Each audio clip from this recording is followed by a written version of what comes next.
Content warning.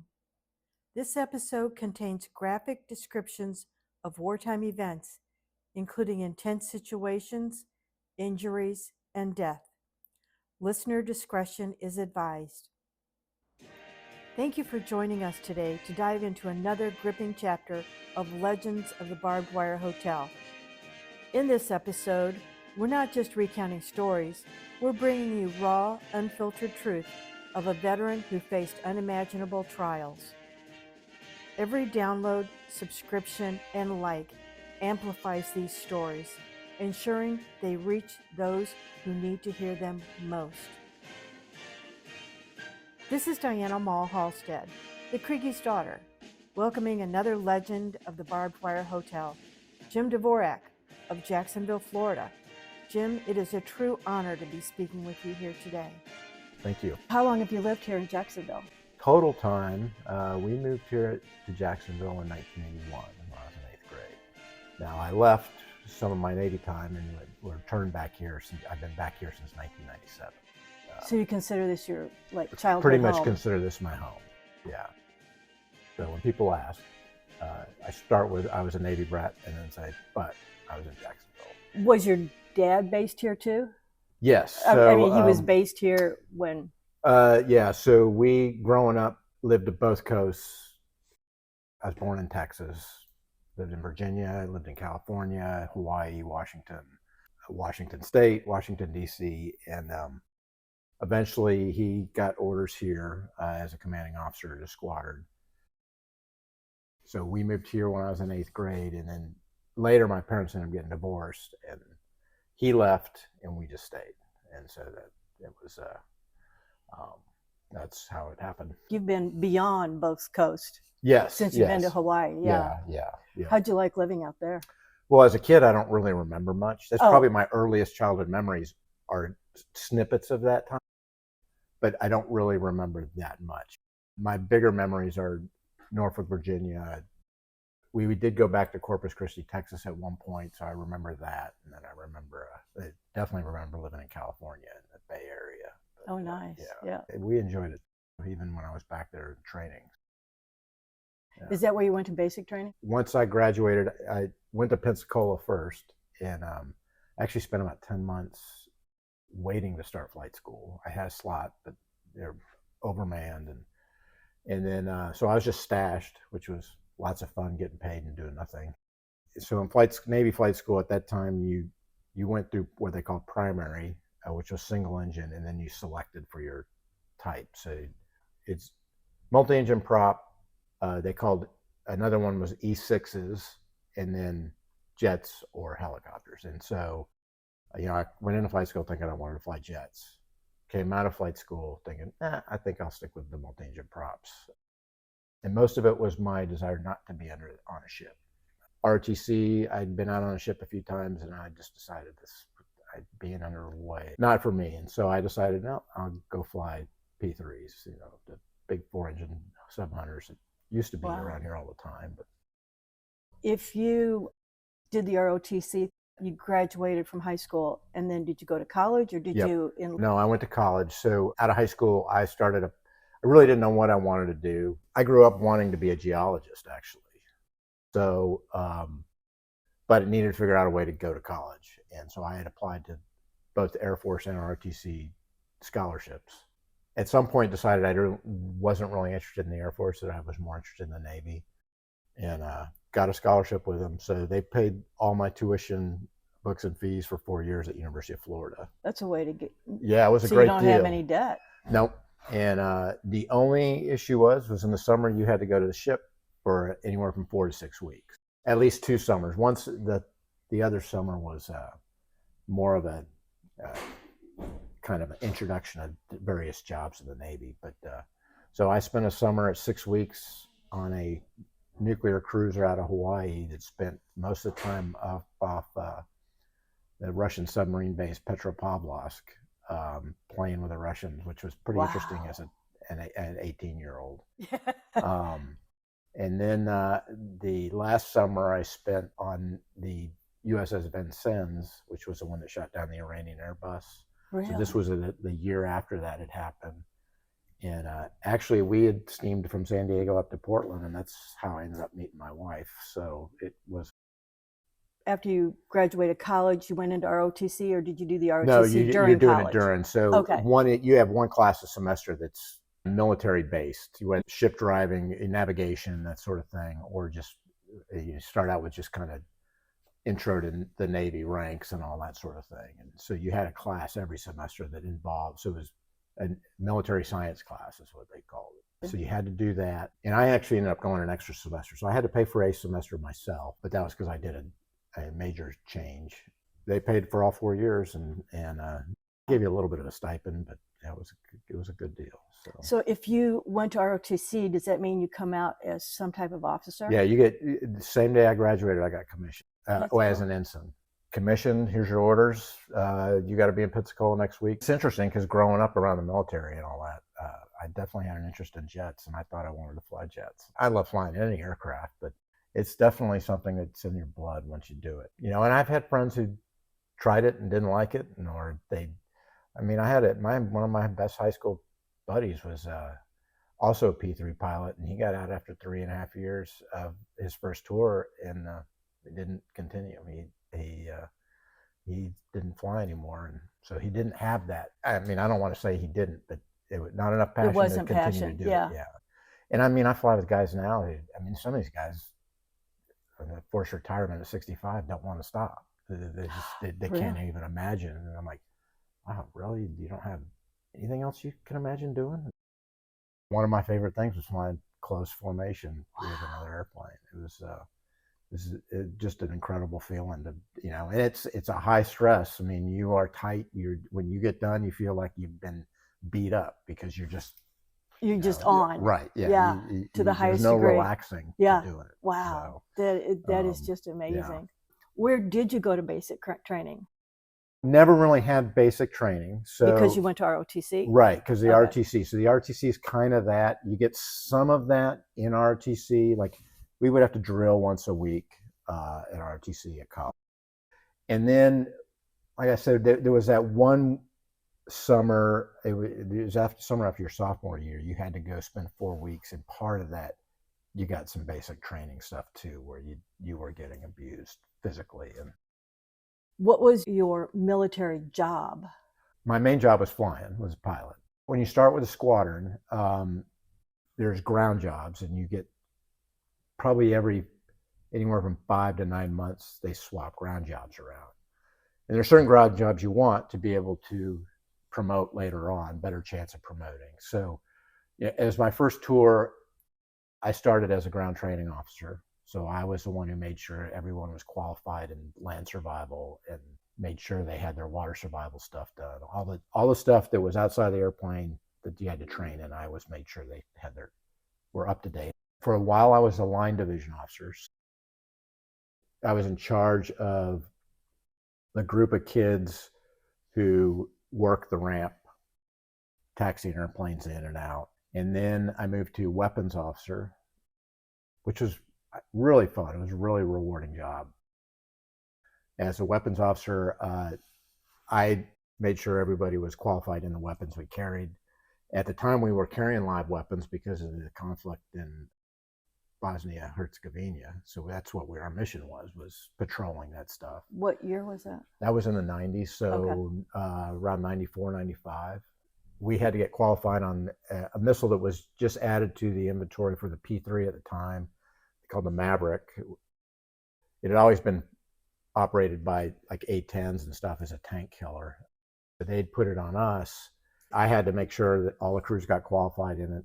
And then in that process, I got to go do a live fire of one at a target, which was pretty neat. A lot of guys don't ever get to live fire a missile off an aircraft. So it was really neat. And then from there, I finished my tour as the assistant training officer. So assistant to a department head in the training department, basically running the show for. Usually the head guy's not doing it, he's delegating to you. Although sometimes I had to make him delegate to me and not micromanage me, but that's called military. Yeah, exactly. So that was those were the jobs I had there. When I came here to the second tour in Jacksonville, my last job was the quality assurance division officer. So I was in charge of all the guys who made sure maintenance was doing their jobs correctly. So quality assurance. For a while there, I was what we call fleet projects. So I was part of a group that all the new technology coming in P3, we were working with the civilian side contractors to get it done right. At the same time, all the P3 simulators, both here in Jacksonville and at the time in Hawaii, but then eventually moved to Whidbey Island, Washington, were considered my sims. So whenever there was maintenance done on them by a civilian contract, I had another guy attached with me, and we would have to go out and now do quality control of. So we would run it through paces for 2 weeks. Hey, it's not doing this, it's not doing that. They get back into the software and try to get it right. So the feel for the aircraft, what the sim was doing. So I ran the formation flying department, making sure all our guys were qualified as formation instructors, and then we would go out to other squadrons and teach their instructors how to be formation instructors so they can develop their own program. Now, is that formation in the air or formation on the ground? In the air. Oof. So that's the close in 2P3s, flying. What was your most rewarding experience? Overall, my time in the military, my most rewarding experience is working and leading younger guys, and being a leader, especially with these young enlisted guys, and then on top of that was having my own crew. So at P3 we're a crew of 11 guys, so there were 5 officers and 6 enlisted guys, and we would go out and run the mission. And being the senior guy, it's my crew. I mean, I make the final decision on everything. I think that was probably getting a group of guys to work together, both in the mission and on our off time, and do the right things. And I would never give that up, that experience. It was, I mean, it's kind of like taking fledglings and watching them go through the process of being some really, of it is, yeah. Yeah. You start a crew and you're together about 12 months a total. On that 12 months, a lot of times you'll get we got 3 pilots, and you get a junior pilot, what we call the third pilot, and he comes in. Well, in that 12 months, he's going to get qualified as second pilot, and they may not need that second pilot on your crew, so he's going to get shifts. So you're always going to get this new guy who came right out of flight school, and you're teaching him not only the mission, but in many cases, depending on the qualifications of the crew, teaching him how you want the airplane flown, and how to do, so that you can expect him to do what you want him to do without having to tell him a lot of things. And then the same goes for the rest of the crew, just always working together and figuring out how are we going to best exchange a flow of information while we're on a mission so that everybody's on the same team and everybody's on the same page of what's going on. There were various ways we did it. I think we got pretty good at it, especially hunting submarines. I think we were one of the best crews. We were the best because we used to do both cooperative and non-cooperative targets. So cooperative would be U.S. or British or submarines that, you go out and either practice hunting them, or sometimes they would want the other side trying to evade us. So there was a combination of stuff. We also had a crew that we were special qual crew to do some, and I can't go into what it was, but where we did certain things with submarines to help them. And so we were one of those crews that was able to do that too. So we learned real quick. I mean, one of the biggest things with hunting a submarine is figuring out his course and speed so that you can stay on top of it. If he turns, and we used to have a competition on the crew, who comes out the most correct, and so some guys have more information in front of them because they're listening to all this noise coming in, where some of us are depending on them to read us that stuff, over the intercom and speak it. And it was a lot of fun. It was a competition among the crew. So we got really good at it. We were pretty good at it. That's really cool. Yeah. How long were you in the Navy? So I did 9 years active duty. Of that 9, 7 of it was operational. Okay. 2 years to take through flight school. What inspired you to go into the Navy? Well, the biggest probably was my dad. Having grown up around the Navy made sense. On top of that, I really didn't have any intent of going in the Navy until I started looking at college, and there was a means to an end. And then once I was in the Navy, in the ROTC, you had to give back 4 years after graduation. That was the deal with the scholarship. I'm like, well, I don't want to go on the boat, so I guess I'm going to go fly. I mean, some people, like laymen, don't always think of the Navy as flying. Right. Like they do Air Force. Yeah, which is funny because I don't think it's the case now, but back then in the 80s, I think the Navy had more airplanes than the Air Force did. Because the Air Force had gotten so wrapped up in missile silo. What was the most challenging part of your service? The biggest challenge was dealing with management and the desire for the higher ups to be yes men and make things happen without regard to whether it was the right way to be doing it or the right thing to be doing.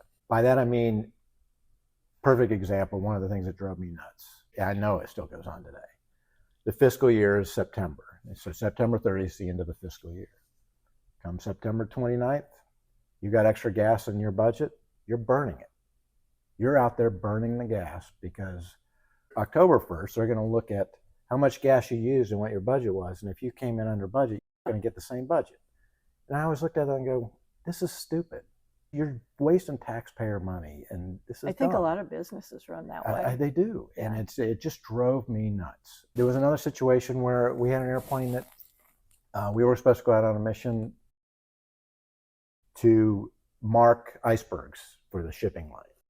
So you plot them and then you mark them with paint. You just drop a paint bomb on them. So you know you marked on the iceberg? Yeah. So it's a die. So you know it had been marked, not an unmarked one. And then they would send out message traffic saying, here's the known positions of the last at this time. We have an airplane that's got a de-ice problem in the tail. They say it works, but it's just a constant fault. So you don't know when it stops working. They want us to go fly 2 hours north of Iceland, where we don't know what the weather's going to be. My flight engineer calls me and says, hey, we got this situation. And I said, well, we can't take it for this. And he goes, well, I agree. And so we come back, and it ends up being to a point of an argument with the officer in charge at the detachment. He's telling me I need to go. I'm like, well, I'm not taking that airplane. And even though all it is marking icebergs, and you do it every day, one day he's not going to miss it, but he doesn't want to give me a different airplane. And to the point where he says, well, I'll go do it. I said, go do it. I'm not stopping you, but my crew's going to know why I'm not on it. I know my flight engineer's not going to be on it.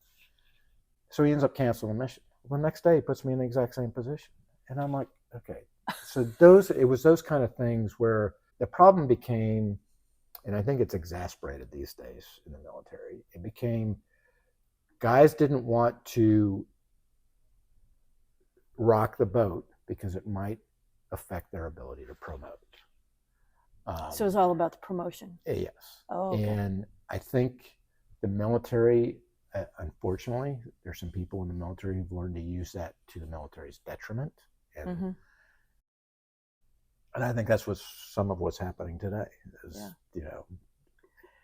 It's that way with corporate America. It is. It's I mean, across the board. I want to say, is that a way of life, a way of a lot of things? It's a societal change, I think. Yeah. And in my opinion, not a good societal. I think this gets into a whole other stuff outside the military, but I think the use of morality in decision making has fallen way off throughout our society, especially in the United States. I can't speak for the other countries. Yeah. I think there are people who do stuff just to enrich themselves. And you don't knowingly put somebody in harm's way like that. Yeah. What was your biggest surprise? My biggest surprise? That's an interesting question. Like in general? In your military life? Well, the biggest surprise to me was deciding to get out. Oh, really? Yeah. So I came back to Jacksonville as an instructor with the intent, that was a premier job for promotion. I planned to do 20 years. The one thing my dad had told me was, because of things like not taking that airplane that I just mentioned, you keep doing that, you'll never make command. And my response, I have no desire to make command if that's what it takes to do it. I came back to VP 30 as an instructor with the intent to stay in. And I kind of laughed. The Navy's mistake was actually sending me to VP30 because we were overmanned on instructor. I was probably on the schedule 4 times a month. At least one of those times the airplane was probably not going to get off the ground because something would break.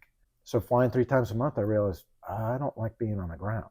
I want to be flying, and I'm looking at another 10 years in the Navy that's going to become more and more management position and less operational position.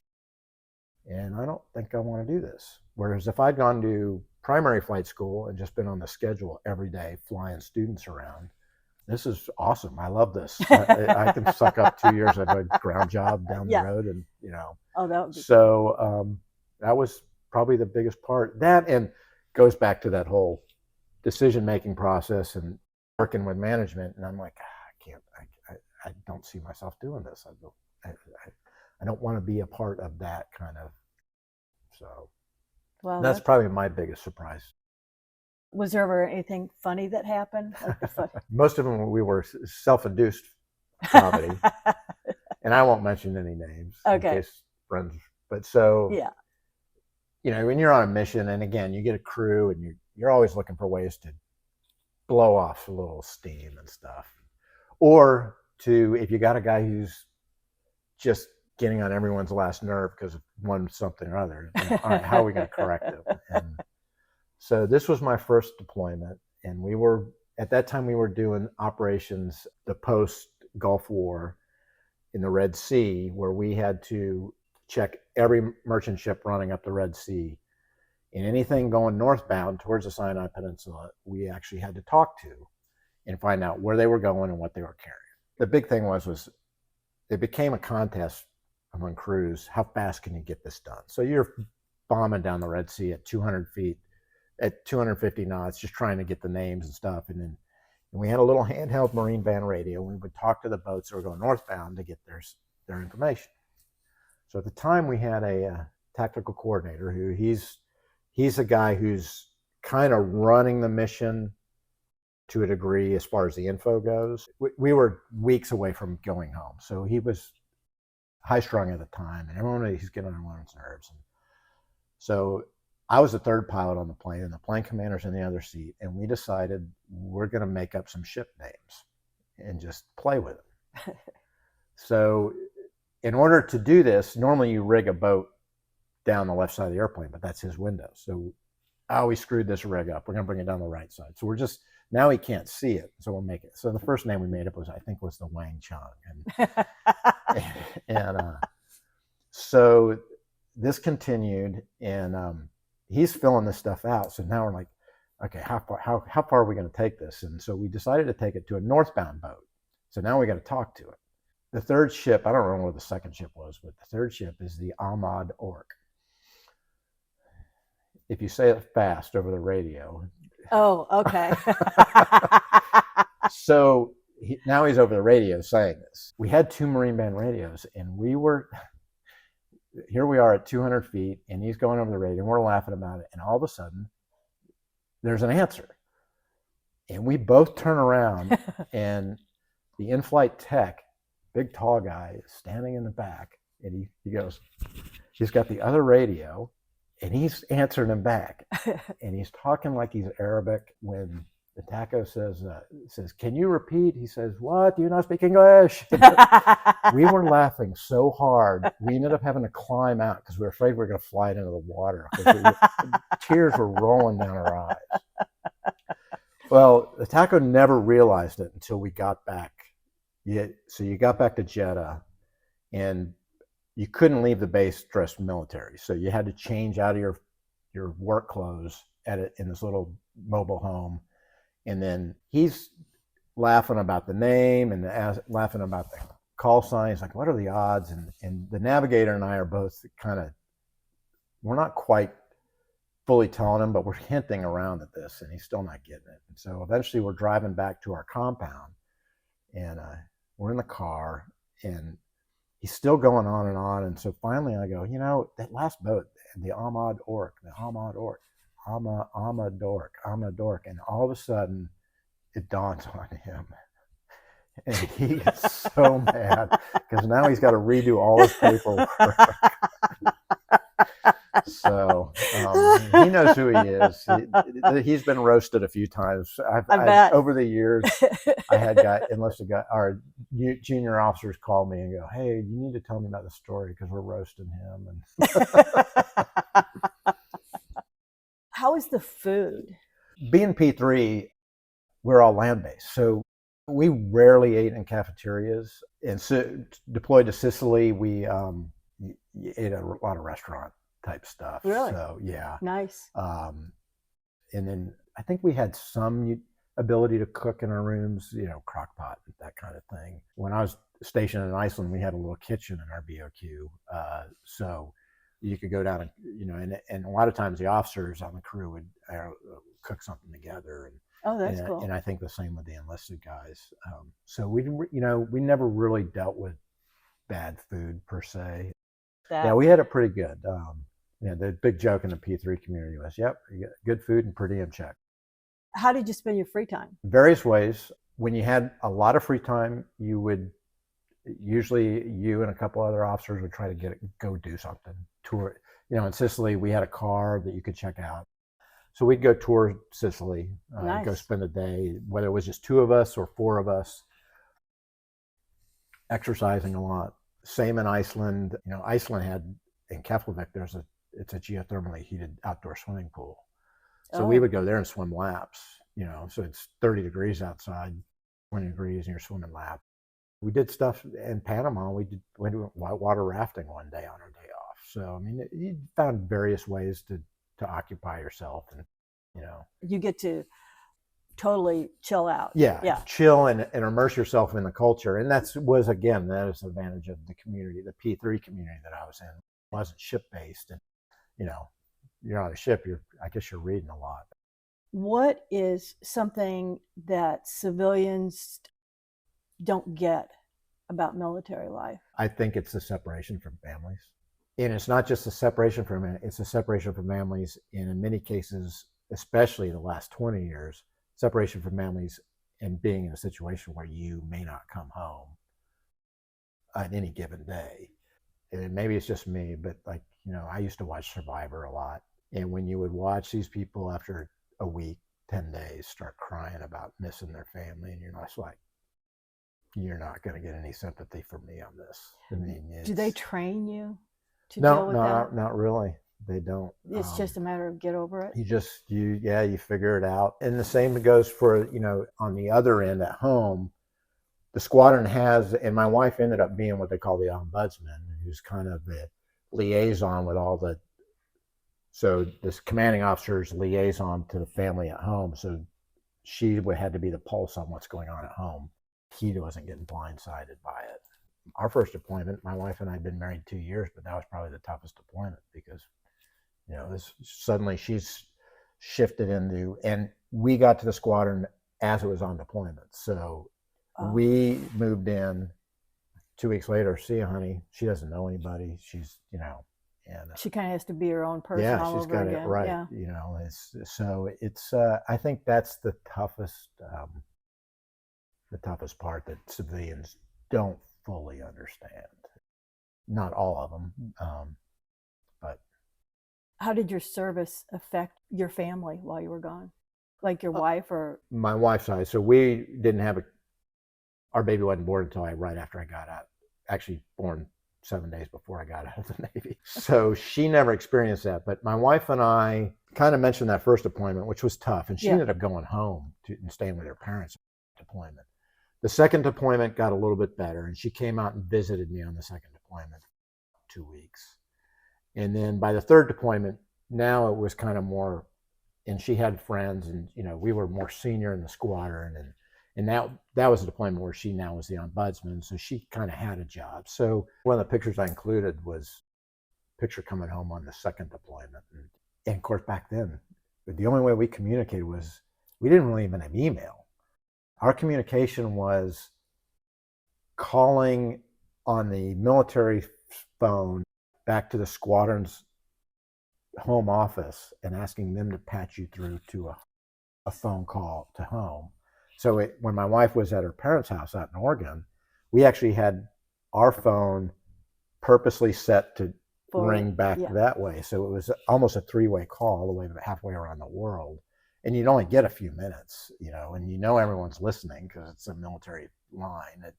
So you really didn't have much time. You maybe talked once a week if you were lucky. And Did you write letters?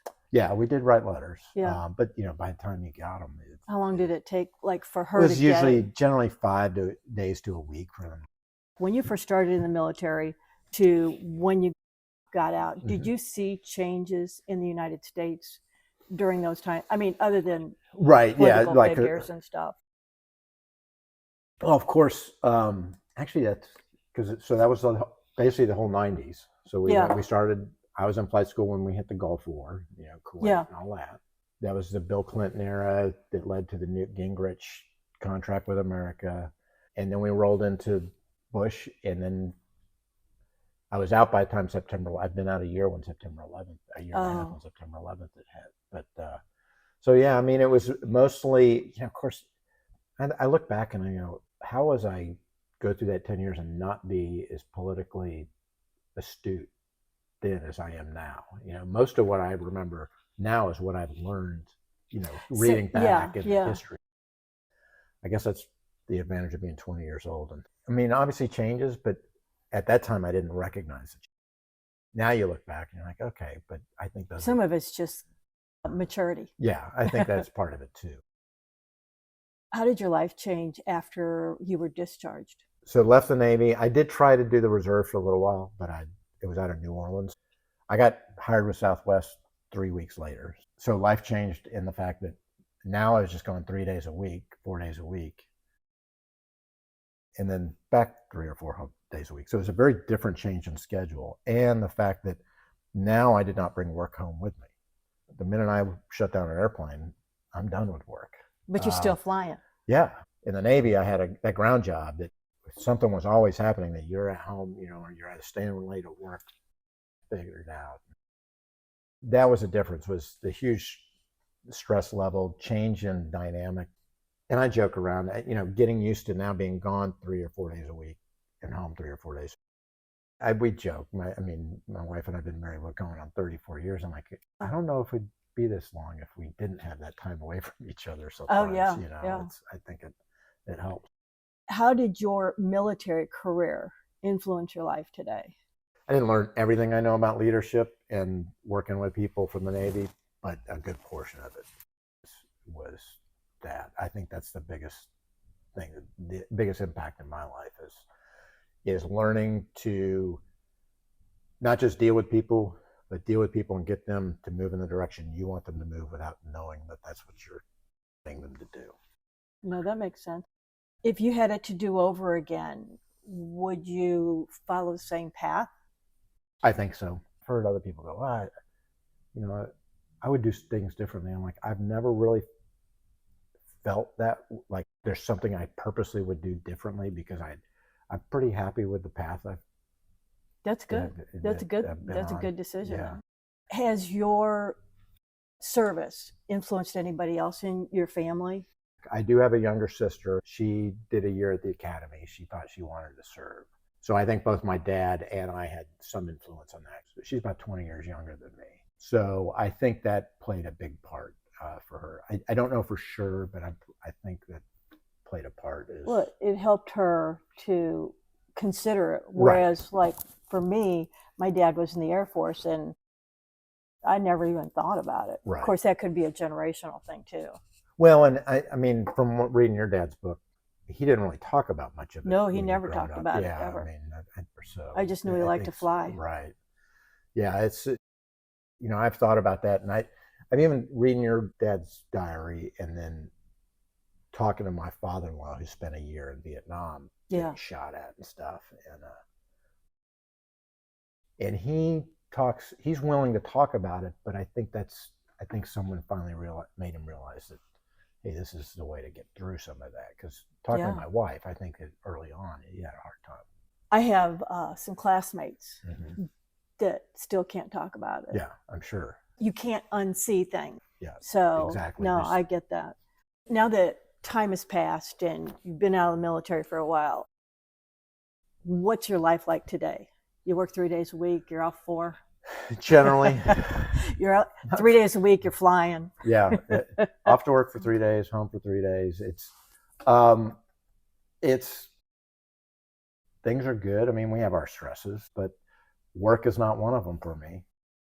And that's one of the things I love about the job. You know, my wife's always said, well, you love your job. I'm like, oh, let's get something straight. I don't want to go to work. If I have to go to work, I do love my job, but I would rather be at home. And there are guys who are the opposite. There's guys who pick up constantly and they want to fly 18 days a month. And that's just not me. I'm always looking for how can I be the most efficient and fly as little as possible and make the amount of money to pay the bill. I don't want to be doing this till after 65. I got, I got other things I can do. What do you do in your spare time now? Well, the photography. I do a lot of tinkering around the house, some gardening, various ideas. And I do a lot of workout, especially cardio. I'm at a point now where if I don't work out almost 20 minutes a day, I start to mentally, and it's not like I'm going to go nuts, but it's my body says, you need that. Hey, do we need to do that's this? Your like zone. Right. It's my one place where I can just go think. It's kind of like when some people take a power nap. Yeah. That's your power nap. That's cool. It's almost like the meditation I'm not physically doing at times. What was the last book you read? I just finished it yesterday. The Reign of 21. It's a book about the largest wolf pack in Yellowstone from 2000 to 2007. The alpha male and alpha female lived 8 years. They stayed together for 7 years. And they had the most successful pack at the time. And it's pretty incredible reading it. Actually, there's a lot of leadership lessons in just reading it. I mean, it's a fascinating book about the lives of wolves, but how this wolf created the success that pack had by his actions. It was a fascinating read. It sounds very interesting. I'm a huge fan of your photography, especially your underwater photography. Thank you. Wow. That's like very cool. I love your creative military photos. Yeah. Yeah. So, I like the American flag with the airplane. With the P3 coming. That's very cool. And we'll put a link in our description to devotedimaging.com. And we'll put a link there for that and some of your photos up there too. Okay. Is there anything else that you'd like to share? I think I'd like to wrap it up with, and I hate to get political, but I think this goes back to that whole the little discussion we had about the morality and what I think's happened in this country. If we don't get it turned around, I think we're in a lot of trouble. I think as a society, we need to start stopping and think, all right, is this the right thing to do?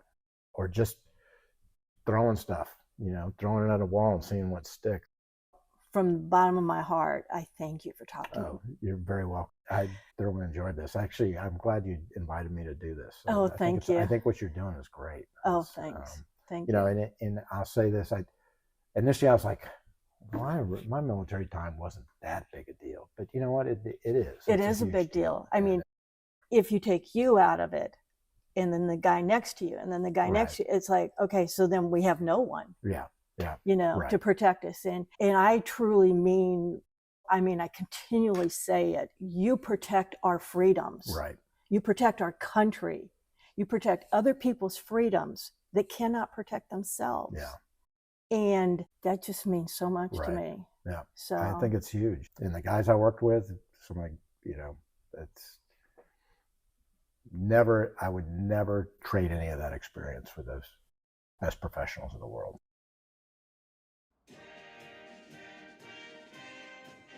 If you are a veteran or you know someone who is, I urge you, share your story. Whether you fought in battle or worked behind the scenes, your experience matters. It's not just history, it's our history. It is a history we cannot afford to lose. At Legends of the Barbed Wire Hotel, we are committed to preserving these stories, but we need your help. Subscribe to this podcast, share it with your friends and family, and most importantly, if you have a story to tell, reach out to us on social media or email. Both are listed in the description. Every veteran's story deserves to be heard, remembered, and honored. So join us on this journey. Together, we can ensure that legends of the Barbed Wire Hotel live on. If you would like to purchase a copy of my dad's memoir, Writings from the Barbed Wire Hotel, please click the link in the description. In the back of almost 800 pages is an index of all the sources I used to research my dad's military career and time as a prisoner of war, which may help you. If you enjoyed this episode, please subscribe on your favorite podcast platform. Let's spread the word and keep these stories alive. And remember, every story matters, especially yours. Legends of the Barbed Wire Hotel was written by and produced by Diana Mall Halstead. Until next time, stay safe, stay strong, and never forget the sacrifices made for our freedom. And before I go, a little update on my lovely assistant, Princess Olivia, and her love for treats. Olivia has now turned her cousins, Lily and Allie, onto those cookies we talked about last week from Three Dog Bakery.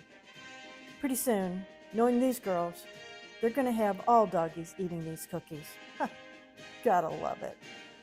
Thanks for listening.